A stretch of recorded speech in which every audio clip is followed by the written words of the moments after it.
In this video now today I will discuss about a paragraph regarding the topic a rainy day. For more videos please like, share and follow my channel. Let's start.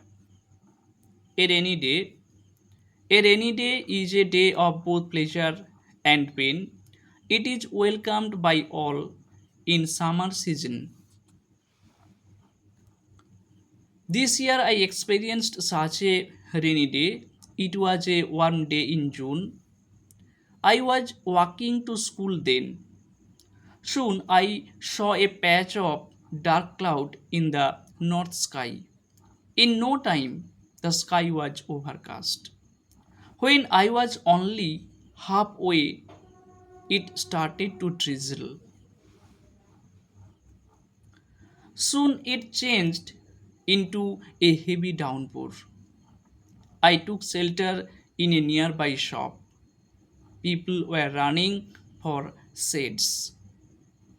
The shower continued for an hour.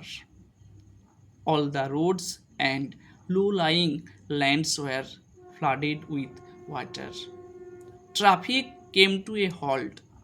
I ran to school, drenched to skin.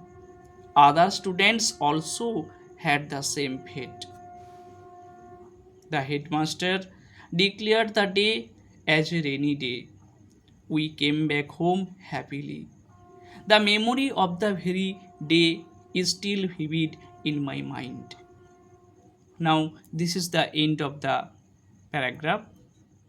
Thanks to all.